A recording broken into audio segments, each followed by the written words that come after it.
Yes so hello everyone, Rahul है। अरे आज मैं दुनिया का सबसे यंगेस्ट किलर है अमरजीत साडा की केस स्टोरी को लेकर आया हूँ। अगर किसी परिवार में एक बच्चे का जन्म होता है तो उनके परिवार में जो दरारें होते हैं वो खत्म हो जाती है। परिवार के हर एक जन काफी ज्यादा खुश होते हैं। उनका बच्चा उनके लिए आंखों का तारा होता है। मगर क्या हो जब कोई उनके छोटे बच्चे का कत्ल कर दे, तो आपको क्या लगता है, उस मुजरिम को सजा मिलेगी या फिर उस मुजरिम को बिना किसी सजा दिए बगैर उसे छोड़ दिया जाएगा? आज मैं आप लोगों के सामने एक ऐसे मुजरिम की कहानी को लेकर आया हूँ जो 3 खून करने के बाद भी आज समाज में खुला घूम रहा है। वो एक ऐसा मुजरिम है जिसके बारे में पुलिस को सारी चीजें मालूम थी, मगर वो फिर भी जेल कभी नहीं गया। बिहार बेगूसराय मुसहरी गांव में 2006 के वक्त वहां काफी गरीबी थी। लोग यहां पे ज्यादातर मजदूरी कर खेती बाड़ी कर पैसे कमाते थे। यहां पर लोग एक एक दिन के लिए बहुत ही मेहनत से पैसे जुटाते थे और अपनी रोजमर्रा की जिंदगी को यापन करते थे।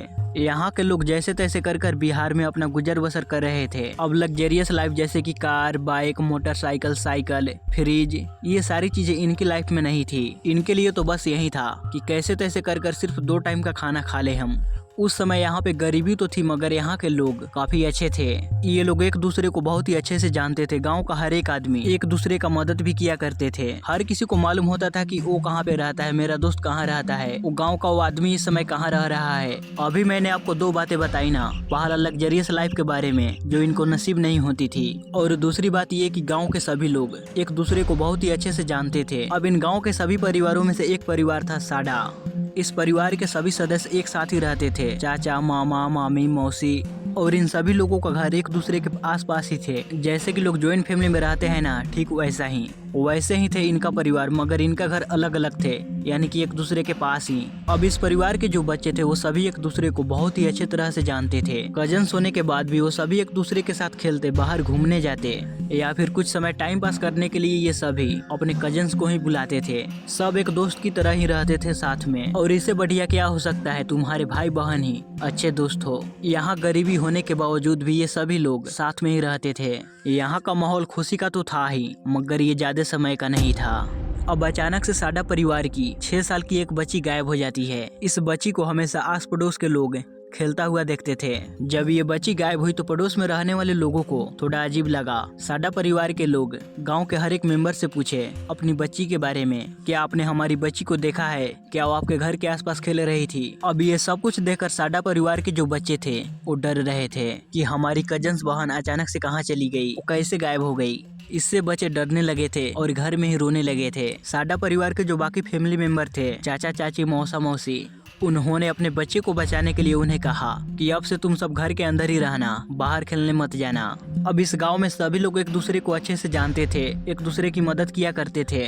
जब साडा परिवार की 6 साल की बच्ची गायब हुई तो सारे गांव वाले आ गए साडा परिवार की मदद के लिए। अब इस साडा परिवार की बच्ची को ढूंढना साडा परिवार की जिम्मेदारी नहीं थी, बल्कि गाँव के आस पड़ोस के लोगों को रहने वाले हर किसी की अब जिम्मेदारी बन गई थी कि आखिर वो बच्ची कहाँ गई। बच्ची गायब होने की पहली रात गाँव वाले अलग अलग झुंड बनाकर उस बच्ची को ढूंढने में लग गए, मगर अगले ही दिन हैरान कर देने वाली बातें सामने आई। जो साडा परिवार के घर का मुखिया था वो गांव वालों से कहा कि आप लोग अब हमारी बच्ची को ढूंढना बंद कीजिए, हम लोग अपनी बच्ची को अपने आप ही ढूंढ लेंगे। एक दिन बीता, रात हुई। अगले दिन साडा परिवार के मुखिया ने ये बातें गांव वालों के सामने रखी, जो कि ये थोड़ा अजीब था। ये लोग ना ही पुलिस के पास जा रहे थे अपनी बच्ची का मिसिंग कंप्लेन लिखवाने, और ना ही वो गाँव वालों को अपनी बच्ची को ढूंढने के लिए बोल रहे थे। वो बड़ी बच्ची नहीं, 6 साल की बच्ची थी, और गाँव वालों को कहा कि आप लोग मेरी बच्ची को मत ढूंढिए, हम अपने बच्ची को खुद ही ढूंढ लेंगे। इस पे गाँव के किसी भी जन ने साडा परिवार को कुछ नहीं कहा। उन्हें लगा कि घर की शायद बच्चियां डर रहे होंगे, इसलिए कहा कि झुंड बनाकर आप मेरी बच्ची को मत ढूंढिए। घर के बच्चे तो डर ही रहे थे, घर की औरतें भी डर रही थी, तो शायद इसी वजह से साडा परिवार के मुखिया ने ये डिसीजन लिया होगा। गाँव वाले ने साडा परिवार की दुख दर्द को समझा और उनसे इस पे ज्यादा सवाल जवाब नहीं किए, और उनके हाल पे उन्हें वैसा ही छोड़ दिया। गांव वाले तो इनकी मदद करना चाहते थे, मगर गांव वाले इनकी रिस्पेक्ट भी कर रहे थे। अब एक तरफ गांव वाले साडा परिवार इस इंतजार में थे कि कब हमारी बच्ची वापस घर आएगी। गांव में डिप्रेशन का माहौल था, क्योंकि अब गांव वाले साडा परिवार से पूछ भी नहीं सकते थे कि आपकी बेटी के बारे में मालूम पड़ा, लास्ट टाइम अपने बेटी को आपने कहाँ देखा था। अब इस दुख भरे माहौल में साडा परिवार के बीच एक खुशखबरी आई। उनके परिवार में एक छोटी बच्ची का जन्म हुआ। अब इस बच्ची के जन्म से इन्हें लगा कि हमारी एक बच्ची गई, भगवान ने हमारे दरवाजे पे दूसरी बेटी भेज दी। अब साडा परिवार जो कि काफी ज्यादा दुखी था, वो सब अब खुशियां मनाने लगे थे। इनके जो पड़ोस में जो लोग थे वो लोग भी इनकी बच्ची के लिए छोटे छोटे कपड़े गिफ्ट्स वगैरह लेकर आए और इस घर की बहू को दे दिए। अब एक तरह से देखा जाए तो साडा परिवार वापस से नॉर्मल हो गया था, मगर अब इस छोटी बच्ची के जन्म के ठीक 3 महीने के बाद ही ये छोटी बच्ची गायब हो गई। अब इससे किसी को कुछ भी समझ नहीं आ रहा था। अब एक ही फैमिली से 2 बच्चे गायब हो गए, ये कहाँ गए, क्या कनेक्शन है, कुछ भी मालूम नहीं। और फिर एक और बार साडा परिवार के मुखिया ने अपने फैमिली मेंबर को बोला कि इस बच्ची की गायब होने की खबर बाहर गांव वालों को मालूम नहीं पड़नी चाहिए, लेकिन जब घर का बच्चा गायब होगा तो पड़ोस आस पड़ोस के लोग ये तो नोटिस करेंगे ही। तो गाँव वाले देखने लगे कि इनके घर से रोने की आवाज नहीं आ रही है और न ही साडा फैमिली ज्यादातर अपने घर से बाहर निकलते थे। अब गांव वाले के बीच ये बातें तो फैल रही थी, मगर किसी ने भी साडा फैमिली को कुछ नहीं कहा और न ही उनसे कुछ पूछा। गांव वालों ने रिस्पेक्ट की वजह से उनसे कुछ पूछा नहीं, लेकिन साडा फैमिली कभी भी अपनी पूरी जिंदगी में उन दोनों बच्चियों का मेंशन नहीं कराया। साडा परिवार के लिए तो ऐसा था कि 2 बच्चियां हमारे परिवार में कभी थे ही नहीं। अब 4 महीने बीते, 5 महीने बीते, धीरे धीरे कर सब कुछ नॉर्मल होने लगा था।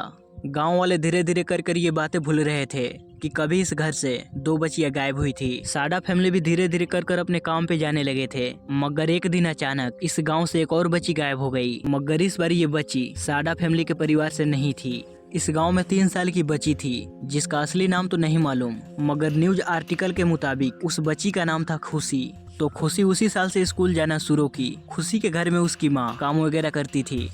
वहाँ खुशी को स्कूल तक छोड़ने जाती और वहाँ से वो काम पे जाती। काम से लौटते समय वो खुशी के स्कूल जाती, वहाँ से खुशी को अपने साथ लेकर वो वापस घर आती। लेकिन उस दिन जब खुशी की माँ देवी जी 2007 को वापस अपने घर आ रही थी तो उन्हें खुशी स्कूल के गेट पे नहीं दिखी। वो परेशान होने लगी थी। उनके दिमाग में सबसे पहले यही ख्याल आया कि साडा परिवार की तरह मेरी भी बेटी गायब तो नहीं हो गई। अब गांव वाले सभी साथ मिलकर देवी जी की बेटी खुशी को ढूंढने में लग गए। अब ये धीरे धीरे कर बातें फैल रही थी तो गाँव के बाहर से भी लोग आकर इनका सपोर्ट कर रहे थे। अब सभी लोग मिलकर खुशी को ढूंढ रहे थे। पूरे दिन ढूंढने के बाद भी खुशी का कोई आता पता नहीं चला। लास्ट में जब देवी जी को अपनी बेटी के बारे में कोई क्लू, कोई खबर नहीं मिली तो उन्होंने पुलिस स्टेशन जाने के बारे में सोची। और पुलिस स्टेशन जाकर वहां अपनी बेटी की मिसिंग कंप्लेन लिखवा दी। अब जैसे ही पुलिस को मालूम पड़ी कि एक 3 साल की बच्ची गायब हुई है तो पुलिस तुरंत उस गांव यानी कि देवी जी के घर पहुंची।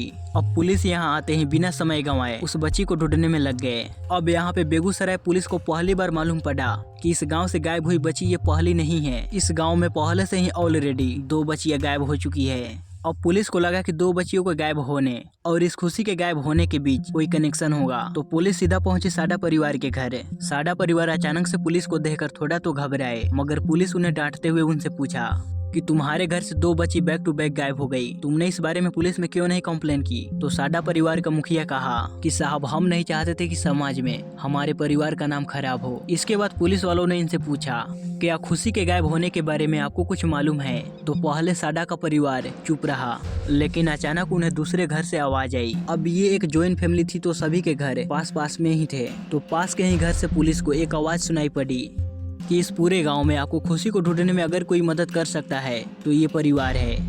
और एक औरत ने उस पास वाले घर से एक बच्चे को आगे किया। इस बच्चे का नाम था अमरजीत साडा। तो एक माँ ने अपने बच्चे को आगे किया। अब जैसे ही ये बच्चा यानी कि अमरजीत साडा पुलिस वालों को सामने आया तो ये चुपचाप सीधा खड़ा था और ये अपनी निगाहें पुलिस वालों से नजरें मिलाकर खड़ा था। इस बच्चे के अंदर डर वगैरह ऐसी कोई भी चीज नहीं थी।